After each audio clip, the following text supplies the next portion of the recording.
네, 반갑습니다. 자, 오늘 찬란한 토크 시간에는 제가 어떻게 상한가 종목을 3개나 잡아낼 수 있었는지에 대해서 말씀을 드려보려고 합니다.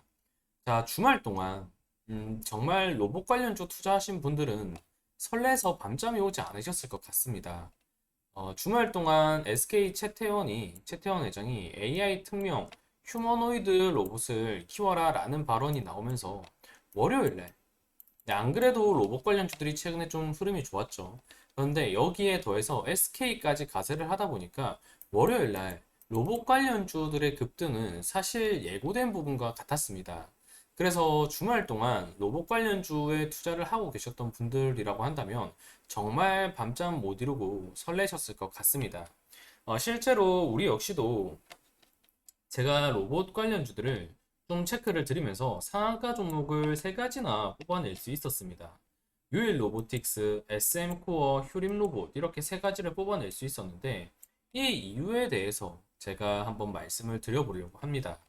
자, 일단 좌측에 나와 있는 여기 텔레그램 화면 같은 경우에는 제가 이 영상에서 다 담지 못하는 얘기들, 그리고 영상을 조금 불편해 하시고 텍스트로 보시는 게 더 편하신 분들을 위해서 제가 장중에 시장 흐름이나 이런 거를 체크 드리는 공간입니다. 그래서 모두 무료로 제가 열어드리고 있고 영상 설명란과 고정 댓글에 여기는 모두 무료로 입장하실 수 있는 링크가 달려 있으니까 편안하게 입장을 해주시면 될 것 같습니다. 자, 그럼 다시 돌아와서 최태원 회장의 AI 특명 휴머노이드 로봇을 키워라 라는 발언으로 인해서 제가 어떻게 유엘 로보틱스, SM코어, 휴림 로봇을 상한가를 맞추고 시메스 같은 경우에는 급등을 만들어내면서 수익으로까지 안겨드릴 수 있었는지에 대해서 얘기를 드려보려고 합니다. 일단은 SK라는 이 그룹사 자체를 어느 정도 생각을 할 필요가 있습니다. 지금 시점에서 왜 SK가 이런 재료를 뱉어내었을까? 이런 거는 물론 정확한 건 아니기 때문에 추론입니다. 제가 추정하건대 지금부터 드릴 말씀이 텔레그램 화면에도 내용에도 다 들어가 있습니다. 제가 추정했던 시나리오는 이것과 같습니다. 2010년대 후반 삼성과 SK 중에 가장 이 행보가 갈렸던 부분은 아무래도 HBM이었습니다. 삼성 같은 경우에는 2010년대 후반 HBM 사업부를 철수하면서 SK와는 다른 행보를 보였는데 SK 같은 경우에는 꾸준히 돈 안 되는 사업이라고 멸시받던 HBM 사업을 계속해서 승승장구하게 나중에 미래를 그리면서 갈 수 있도록 계속해서 투자 열기를 올렸던 부분이죠.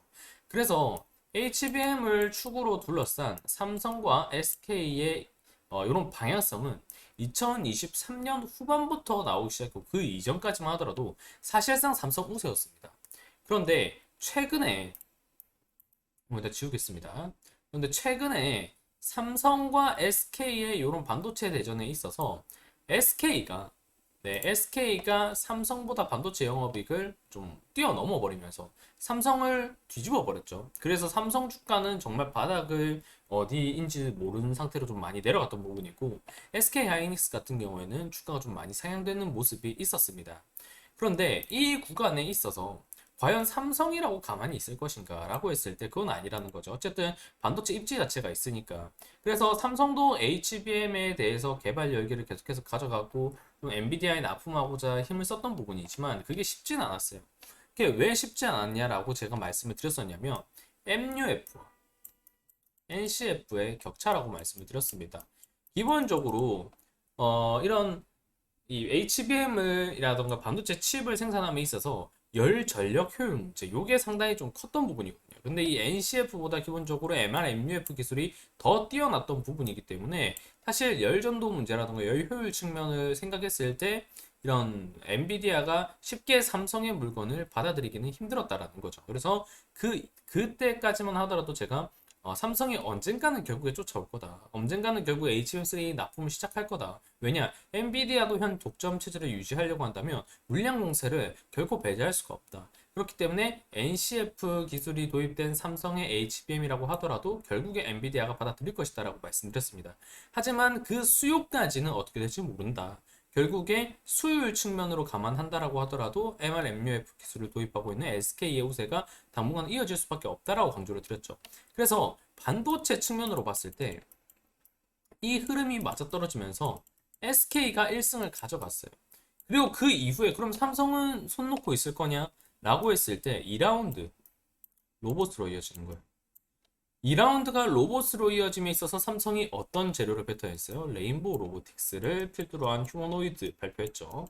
그리고 산업용 효동 로봇이라던가 네, 레인보우 로보틱스를 가져갔습니다. 레인보우 로보틱스 글자가 좀 이상한데 자 이거 마우스로 쓰는 게 익숙치가 않아서 그래요. 네.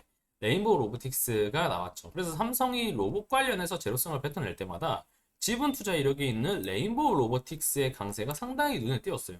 하지만 반대로 SK 같은 경우에는 로봇 측면의 방향성은 그렇게 크지 않았습니다. 하지만 AI와 로봇 뗄래야 뗄 수 없는 관계죠.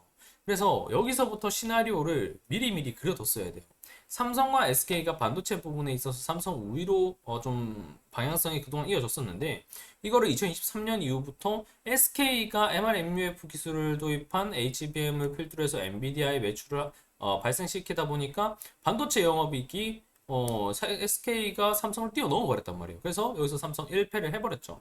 그러면 삼성 입장에서 다시 시장에 좀 시선을 끌 수 있고 우위에 둘 수 있는 건 뭐냐? 로봇. 어쨌든 AI와 로봇, 자율주행은 동일한 먹거리 산업이라고 봐야 되니까 그 측면으로 삼성이 레인보우 로보틱스 지분 투자 이력을 빌미로 해서 꾸준히 제로성을 뱉어내면서 로봇으로 하여금 삼성이 1승을 가져가는 모습이 최초 나왔다라는 겁니다. 그러다가 결국 AI를 개발하든 로봇을 개발하든 자율주행을 개발하든 거기에 들어가는 칩에 대한 수요는 똑같거든요. 그래서 SK 입장에서 봤을 때 그러면 로봇이 성장한다라는 거는 결국에 우리 자사 기업들의 성장과 맥락이 같다라고 볼 수 있다. 그렇다면 우리 회사 계열사 중에는 이 로봇 관련된 이력이 없느냐? 그건 아니다. 그렇다라고 하면 현재 뜨고 있는 휴머노이드 로봇에 있어서 우리도 투자 열기를 가져가면서 삼성과의 2차전을 준비를 해야 되겠다. 로봇에 있어서도 결국에 우리가 우위를 가져가기 위한 재료를 뱉어내야겠다라는 부분이 점쳐질 수가 있었다라는 거죠. 그래서 지금은 2라운드라고 보시면 되는 거예요. 2라운드. 그 측면이 로봇으로 이어졌고 그렇기 때문에 이 휴머노이드 로봇을 발언했기 때문에 단순히 휴머노이드 로봇 관련주만 하더라도 좀 시장의 수급을 받을 수 있었겠지만 여기서 포인트는 결국 SK와 삼성이라는 거예요. 중소 작은 기업이 아니라 계열사를 통해서 지분 투자 이력도 있을 수 있고 그 몸집이 크다라는 거, 제로성이 크다라는 겁니다. 그래서 삼성이 로봇 재료를 뱉었을 때 레인보우 로보틱스가 떴던 것처럼 결국 지분 이력과 협력 이력을 바탕으로 하는 거거든요. 그렇다라고 본다면 SK 역시도 로봇 투자를 한다라고 발표했다라고 하면 기본적으로 지분 투자 이력이 있는지 그리고 협업 관계에 있는지 요 포인트를 찾는 게 중요하다라는 겁니다. 그래서 이 흐름을 주말 동안 미리 로봇 관련주들을 가지고 있었던 분들이 아니라고 한다면 상당히 바쁘게 다트 공시를 뜯어보셨을 거예요. 그래서 이 다트 공시를 뜯어봤을 때 제가 찾아냈던 부분이 시메스도 최근에 주가 흐름이 좋았고 우리도 좀 투자 포인트를 가져갔지만 시메스도 계열사인 SK텔레콤을 통해서 3대 주주에 올라가 있고 AI와 3D 비전 로봇 가이던스 기술을 융합한 지능형 로봇 자동화 솔루션 개발 기업이라고 나와 있기 때문에 최근에 AI 부분도 있고 로봇 부분도 있고 이 동시 수혜를 받을 수 있었겠구나. SK와 계열사의 투자 이력이 있으니까. 그리고 유일 로보틱스, SK 배터리 아메리카, SK온을 통해서 2대 주주에 올랐던 기업이고 공장 자동화 시스템 전문 로봇으로 형성이 되어 있구나. 유일 로보틱스도 SK의 손길이 닿아 있는 그 종목이네. SM코어 역시도 경영권, SK가 아예 경영권을 인수해버리면서 최대 주주에 올라와 있는 부분이고 휴림로봇 같은 경우에는 지분 이력이 있는 건 아니지만 2021년 5월 10일 SK텔레콤과의 이런 협업 포인트를 통해서 AI의 이런 서비스를 어느 정도 가져갈 수 있게끔 협력 이력이 있구나. 이렇게 종목들 간의 연결고리를 찾을 수가 있다라는 겁니다. 그래서 이 준비 작업이 있었기 때문에 SK와 이 삼성 간의 2라운드 제로성이 절대 적지 않죠. 네이버 로보틱스 오늘 급락 나왔죠. 반대로 SK 관련된 종목들 상한가 랠리 나오면서 상당히 좀 강세를 보여주었습니다. 이 흐름이 곧 삼성의 로봇 관련주 라인 인식과 SK의 로봇 관련주 인식이 갈린다라는 거죠. 이거는 이전에 반도체 1라운드 경쟁 때도 똑같았어요. SK의 강세가 나올 때 뭐 한미반도체라던가 이런 흐름이 집중되었던 방면 삼성이 좀 반도체 쪽으로 힘이 나왔을 때 AD 테크놀로지나 반도체의 지분 계열 투자 있는 이력 위주로 좀 주가가 형성되었던 바가 있죠.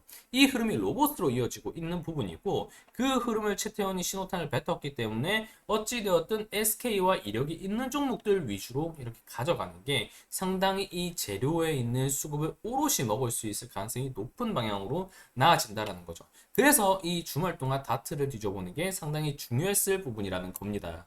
그래서 제가 이 시메스, 유엘 로보틱스, SM 코어, 휴림 로봇 이렇게 정리를 드렸고요. 그 결과로 해서 그 결과로 해서 정리를 한번 드릴게요. 판 한번 지우겠습니다.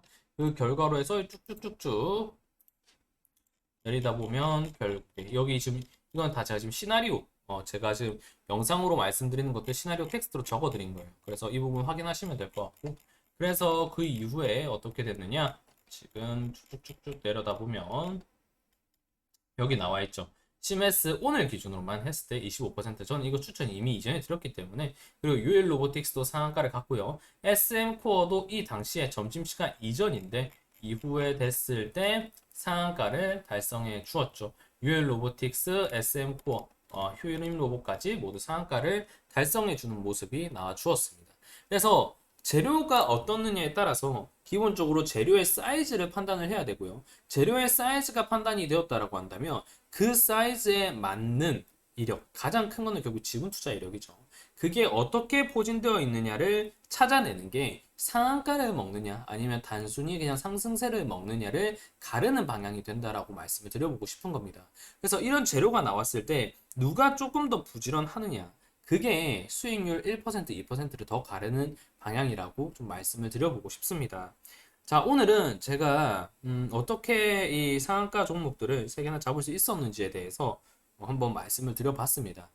무조건 종목만 체크 드리는 게 아니라 어떻게 종목을 발굴해 가는지 그 과정도 매우 중요하다라고 투자자 입장에서 볼 수 있기 때문에 그 과정을 오늘 설명드렸다라는 점 참고해 주시고 저는 그럼 여기서 물러나도록 하겠습니다.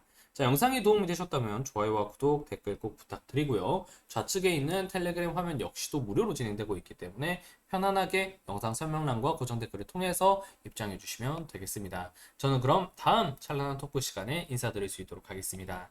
감사합니다.